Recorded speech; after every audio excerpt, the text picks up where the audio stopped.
UK government বেনিফিটের উপরে একটা crackdown নিয়ে এসেছে। দেখা যাচ্ছে যে যারা সিকনেস বেনিফিট নেন, মানে পিআইপি বেনিফিট নেন, তাদের এটাকে রিভিউ করা হবে এবং নতুন করে পিআইপি অ্যাপ্লিকেশনগুলো যাতে কম পড়ে অথবা এই বেনিফিট এন্টাইটেলমেন্টটা যাতে কমানো যায় সেটার এখন উদ্যোগ নেওয়া হবে। এবং ওয়েলফেয়ার অ্যান্ড পেনশন সেক্রেটারি ঘোষণা দিয়েছেন তারা এই বিষয়ে এখন চিন্তাভাবনা করছেন এবং প্রাইম মিনিস্টারও এই বিষয়ে ইতিমধ্যে একটা ঘোষণা দিয়েছেন যে তারা এই বেনিফিটটা কমিয়ে এনে কিভাবে মানুষকে কাজে ফেরানো যায় সেই উদ্যোগটা নিতে চান। এখন দেখা যাচ্ছে যে প্রায় 33 লাখ ইউকে সিটিজেন অথবা ইউকেতে যারা বসবাস করেন তারা পিআইপি বেনিফিট নেন, পার্সোনাল ইন্ডিপেন্ডেন্স পেমেন্ট। ব্রিটেনে এই বেনিফিটটি কখন একজন এন্টাইটেল হতে পারে? তখনই এটা পেতে পারেন যখন তিনি শারীরিকভাবে অথবা মানসিকভাবে সিকনেস থাকে লং টার্মের জন্য এবং যে কারণে মেন্টাল হেলথ অথবা ফিজিক্যাল হেলথের কারণে তিনি কাজ করতে পারেন কম এবং তাকে আলাদা করে চিকিৎসা নিতে হয়, কন্টিনিউয়াস চিকিৎসা নিতে হয়। তখন তারা এই বেনিফিটটি পেতে পারেন এবং এই অ্যাপ্লিকেশন করার পরে তারা এই পিআইপি বেনিফিটটা পান। বেনিফিটটা পাওয়ার ক্ষেত্রে দেখা যায় যে 72 পাউন্ড থেকে 184 পাউন্ডের মতো পেতে পারে, কারণ সর্বনিম্ন প্রায় মানে 70 পাউন্ডের কাছাকাছি, সর্বোচ্চ 184 পাউন্ডের মতো পার উইক পায়। তার মানে এই অ্যামাউন্টটা কিন্তু কম না। এবং এই সংখ্যাটা যেহেতু আমি বলেছি 33 লাখ, তার মানে হচ্ছে এটা বিলিয়নস অফ পাউন্ড খরচ হয় এই বেনিফিটের পেছনে। সেই জন্য গভর্নমেন্ট যারা উদ্যোগ নিতে চান তারা তারা চাচ্ছেন যে এই বেনিফিটটা একদমই উঠিয়ে দিবে অথবা কমিয়ে আনবে।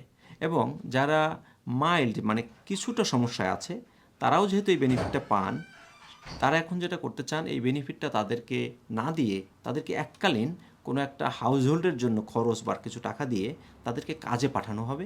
সেই জন্য তাদের যে মেন্টাল হেলথ অথবা ফিজিক্যাল হেলথের চিকিৎসার জন্য এনএইচএসে তারা ইনভেস্ট করবে বেশি এবং তাদের এই চিকিৎসাটা যাতে প্রপারলি হয় সেটার দিকে নজর দিবে এবং এই ব্যক্তিকে কাজে পাঠিয়ে তার মেন্টাল হেলথ যাতে ভালো হতে পারে, আরও যাতে তিনি ফিজিক্যালি আরও বেশি অ্যাক্টিভ হতে পারে সেটার দিকে নজর দেওয়া হবে। সেই জন্য আপনার কেয়ার সেক্টর এবং এনএইচএস সেক্টরকে আরও বেশি ইনভেস্ট করা হবে। এপি বেনিফিট যাতে না নিতে হয় সেরকমের একটা জেনারেশন গড়ে তুলতে চায় ব্রিটিশ সরকার।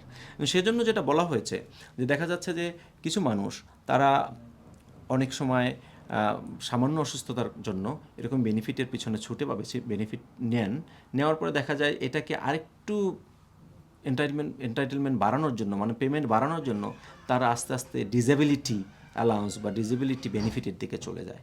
তার মানে হচ্ছে এই যে একটা মানসিকতা, এই মানসিকতাটাও আসলে চেঞ্জ করার জন্য গভর্নমেন্ট উদ্যোগ নিতে চান এবং তাদেরকে ওয়ার্কের দিকে কীভাবে ঝুঁকানো যায়। যেমন আমরা দেখেছি অনেক সময় অনেকে প্রথমে পিএপি অ্যাপ্লিকেশন করলো, তিনি হয়তো 5টা মেডিসিন খান অথবা তিনি রেগুলারলি চিকিৎসা নিচ্ছেন লং টার্ম ধরে, তখন এই বেনিফিটটা তিনি পেয়ে যান।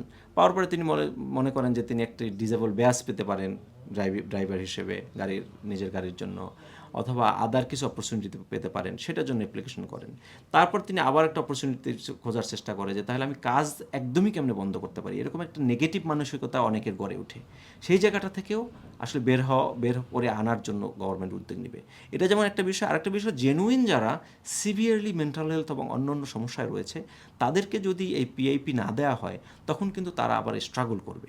সেই জন্য একজন লয়ার অথবা একজন প্র্যাকটিশনার হিসেবে আমার একটা যেটা সুপারিশ থাকবে বা সরকারের প্রতি আহ্বান থাকবে যে পিআইপির এন্টাইটেলমেন্ট বা এই সিস্টেমটাকে পুরোপুরি উঠিয়ে না দিয়ে হয়তো এই অ্যাসেসমেন্টটাকে স্ট্রং করতে পারে।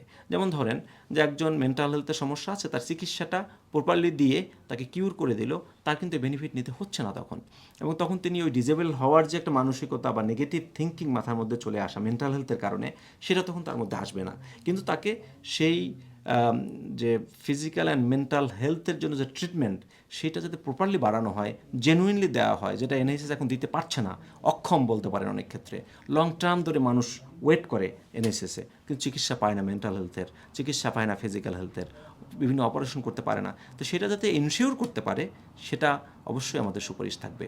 কিন্তু শুধুমাত্র যে মানে আপনার ডিসেবল অথবা মেন্টাল হেলথে যারা রয়েছেন অথবা যারা পিআইপি নেন তাদেরকে যাতে কোনোভাবেই রাজনৈতিক ফুটবল হিসেবে ব্যবহার করা না হয়, সেটা অবশ্যই একটা দাবি বা একটা সুপারিশ আমাদের থাকবে সরকারের কাছে।